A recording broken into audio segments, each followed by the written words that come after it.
alipa mwanadamu. Sio macho, sio mdomo, sio nini, ni vision. Nimebarikiwa, nimebarikiwa. Na wewe nataka ubarikiwe, ukijua umebarikiwa. Na hiyo tunachotaka. Usiende kwa mchungaji omba. Kuna kitu nimebeba. Mataifa wanakitaji. Wafalme wanakitaji. Kuna mali naenda. Damu ya Yesu imenisafisha mimi. Kwa kupigwa kwake nimewekwa huru mimi. Dhambi ya Adamu nimekombolewa mimi. Vifungo vya mauti nimewaita hapa. Najua umebeba vitu vikubwa. Yaani nielewe tu. Hata kama unapojua vitu ndani, umebeba kitu vikubwa. Umeelewa? Na mimi ni kiu yangu kaka rafiki yangu. Ni kiu yangu. Nikute siku moja umetimiza ndoto zako. Siku moja na maono yako. Siku moja uko mahali fulani, nitasikia furaha na amani.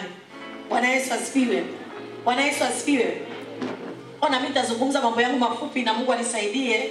Kwa neema ambayo Roho Mtakatifu atanipatia kwa muda wa dakika kama 45, alafu tutaendelea. Tutamalizia na kipindi cha maombi. Bwana Yesu asifiwe.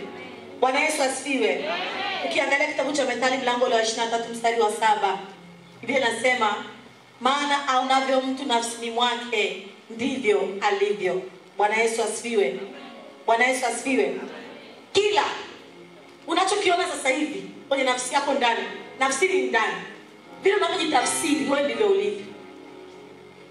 Vile unavyojiona ndani ndivyo ulivyo. Na ndio maana tunachotaka kukifanya hapa ni kubadilisha mtazamo wako wa ndani. Niangalie, ni kubadilisha mtazamo wako wa nini? Na tumesema kwamba hii semina yetu inahusu maono. Na nataka nikwambie kwamba karama kubwa ambayo Mungu aliwahi kumpa mtu sio macho, bali ni maono. Miongoni mwa karama kubwa ambazo Mungu alimpa mwanadamu sio macho, sio mdomo, sio nini, ni vision. Nataka nikwambie kitu kimoja, na ukielewe. Ulivyoumbwa kule mbinguni wewe. Bwana Yesu asifiwe. Unajua kabla ya misingi ya dunia ulikuwepo. Kabla ya kuja duniani ulikuwepo mahali fulani. Mungu alikuwa na wazo. Akasema nataka nimtafute mtu aende akatimize kitu fulani. Akakuchukua wewe Swazi. Akaweka kusudi ndani yako. Akapanga atazaliwa na fulani, ataenda sehemu fulani, atapita sehemu fulani, ataolewa na fulani, atabeba kusudi. Wewe ni majibu ya kitu. Na utakufa mpaka umetimiza. Na usipotimiza utakufa, alafu mwingine atazaliwa mwenye kusudi kama la kwako. Bwana Yesu asifiwe. Na watu wengi sana duniani wanaishi maisha ambayo sio kwao. Sababu vita ya shetani na mwanadamu asiishi ndoto zake. Umeelewa vizuri? Ni watu wachache sana wameweza kugundua akaweza kuziishi ndoto zao. Ni watu wananiulizaga, "Like umesoma?" Mimi degree ya kwanza nimesoma mambo ya udaktari, rehabilitation medicine. Degree ya pili nikasoma mambo ya biashara, business management. Lakini hata nilipokuwa nasoma kipindi hicho nilipokuwa nasoma, nilikuwa najua mimi ni nani. Kwa nilikuwa nasoma, lakini nilikuwa naambia watu mimi hizi kazi naweza sizifanye. Hata classmate wangu wakaanza kuniita celebrate. Na kwa moyo wangu ulikuwa kwenye calling, yani kile ambacho nakiona ndicho nilichozaliwa niwe. Sio nilipata mpaka hapo. Sikuzaliwa kwenye familia yenye utajiri. Ndio kwa pale ni shahidi. Tulikuwa tunakula embe, tunalala usiku, ndio chakula. Tunahamishwa hapa, baba yetu alikuwa mchungaji, wala wachungaji mafukara maskini. Wale ambao saa zote wanasema mwanangu tunasubiri muujiza. Mkilala mkiamka muujiza. Yaani kwa wachungaji ndio maana nilichukiaga maisha ya uchungaji sana. Kwa sababu ya maisha tulioishi. Tuliishi maisha magumu mpaka unafika unasema hivi, kwa nini sikuzaliwa na mtu ambaye sio mchungaji? Yaani wewe ukitaka ada omba, chakula omba, nguo omba. Yaani ni maisha kama ya ndege. Yaani niumiza. Nilikuwa naingia kule Kilakala, nilisoma Kilakala sekondari. Naingia bafuni nachukua sabuni naziunganisha na fulia. Sina peni na nunua toilet paper nazitumia. Bwana Yesu asifiwe. Lakini nilikuwa na ndoto, nilikuwa na maono ya kuwa na sijafika bado, ndio naanza unajua maono yangu. Yaani mimi sijafika. Yaani ndio kwanza nimeanza. Lakini kuna kitu kilikuwa ndani yangu. Sikukubali. Kilichonisaidia nilikuwa naweka mahusiano yangu vizuri na Mungu. Ndio maana nawasikilizia vijana, sio kama najipendekeza kwenu au nini. Natamani muishi maisha yanayompendeza Mungu ili Mungu awatumie. Mungu anasema iweni watakatifu kama mimi nilivyo mtakatifu. Mungu ana shortcut, let me tell you. Unapofanya dhambi, unajichelewesha. Unapoteza muda. Mungu anawataka. Na wewe ujijui kwamba utaishi miaka mingapi hapa duniani. This life is too short. You have to go with hurry to fulfill your destiny. Bwana Yesu asifiwe. Kwa nilipogundua Mungu amenipa nini? Kuna somo la kushika kule kwenye mtandao anasema kwamba be above your challenge, kuwa juu, kuwa mkubwa kuliko changamoto zako. Nilianza kuwa mkubwa kuliko changamoto zangu. Nilianza kuhakikisha kila changamoto nilishawaambia kwenye semina kwamba nilishaumwa magonjwa yote isipokuwa ukimwi. Ukimwi tunasikia hivi. Lakini magonjwa mengine tunayasikia bisho kwa jikopa kiwaambia. Nilikuwa naumwa. Nilikuwa mtu kulazwa. Sikuwahi kupitisha kama wiki 3 bila kulazwa hospitali. Nilikuwa naumwa mpaka na pili nilikunywa sumu nife. Nilishaumwa mpaka nikasema hivi. Kwanza kwa nishikima sasa hivi mtu ambaye anakaa bila kuumwa kichwa anajisikiaje? Maana nilikuwa kwa mimi sio ni ndoto. Yaani ukae uumwe kichwa. Hivi mtu anayekaa aumwe kichwa anajisikiaje? Nilikuwa nimekonda, nimenyong'onyea. Kumbe shetani alikuwa anaipiga ndoto. Alikuwa anajua nimebeba nini. Sasa kana sema hivi Mungu, nataka kujidharau. Kama nilivyokuwa nasoma kila kala, nilikuwa naumwa. Kuna kipindi wazee wanaanza mitihani vinarudishwa Moshi, naumwa. Vitu havieleweki. Amna ugonjwa, amna malaria pressure.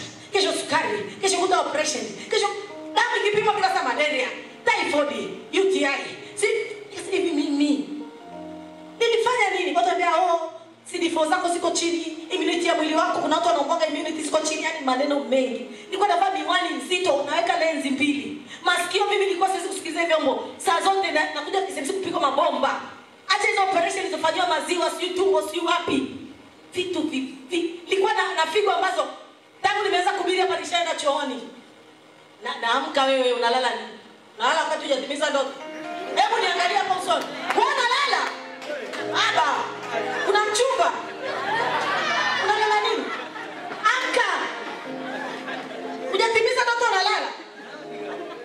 Hakuna kulala hapa katika jina la Yesu. Nilikuwa napitia maisha magumu, changamoto ngumu. Lakini ndani yangu mimi nilikuwa na ndoto. Nilisema mimi ni mwanamke lakini lazima nitimize ndoto zangu. Ndoto zangu hazinitegemei mwanaume, zinanitegemea mimi. Nikaanza kumwambia baba yangu, wewe ni mchungaji, kuanzia mwaka 76 kikanisa chako umeweza kuwa na watu kama 40 sio 50. Mimi utaniona Marekani. Utaniona China. Umeanza masifa. Masifa ameanza kumwambia baba sema.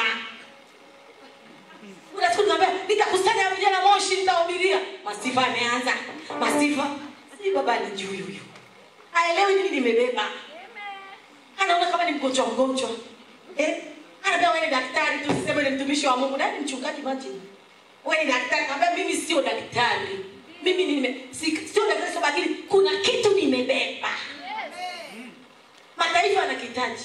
Wafalme wanakitaji. Kuna mahali naenda. Nilipojitambua, cha kwanza niliishi sasa na mapenzi ya Mungu. Cha pili niliishi kwa imani. Niliyataja yasiyokuwepo kana kwamba yapo. Haleluya! Kitabu changu cha kwanza nilichoandika kilikaa miaka 3 kwenye kompyuta na kikapotea. Nikakosa hata hela kukitoa sijui laki 5 sijui. Nilianza kusema na mbali mtoe kitabu changu. Wakabela kitabu nilitoka pale nalia mpaka nyumbani na kikapotea kwenye kompyuta. Yeye ndio kama ni milioni 50. Laki 5. Mimi nanielewa. CD yangu ya kwanza nilitoka nikiwa si form 4 nilimaliza mpaka leo niko studio. Sije kombo. Mimi nanielewa maisha. Yaani una ndoto, naandika kitabu, naandika. Toa pesa ipo wapi? Hapa pesa. Mimi mnanipata lakini niliishi maisha fulani ya ajabu, magumu lakini nilikuwa ninakiri. Nilikuwa nasema I know who I am, lightness. Mimi sio mwanamke wa kawaida. China inanisubiri. Amerika inanisubiri. Wao wanasema yes, kuna siku utaniona huko. Yaani sky is the limit. Iweke hivyo mama. It will limit the sky. Mimi sija duniani kukuza sura. Niko duniani kuacha impact. Amen. Na bado subiri utaona moto wake. Moto wake, wewe kaa tu niangalie. Nataka nione na moto wake. Acha na kule, na cheti cha diploma. Na walimu ni nini? Walimu ni nini wewe? Unajua nimesoma. Nakwambia hivi ni kama makaratasi, tunataka akili yenye pesa. Inaotimiza ndoto. Umeelewa? Mimi nikikaa kwenye biashara baba napiga natafuta pesa. Wewe. Nikasema sasa ndoto zangu ili zitimie. Naacha ajira natafuta biashara. Nitapiga biashara. Na nilipiga biashara. Kwa mwaka mmoja nikaweza kujenga nyumba. Karibu ya milioni 40-50. Usicheze.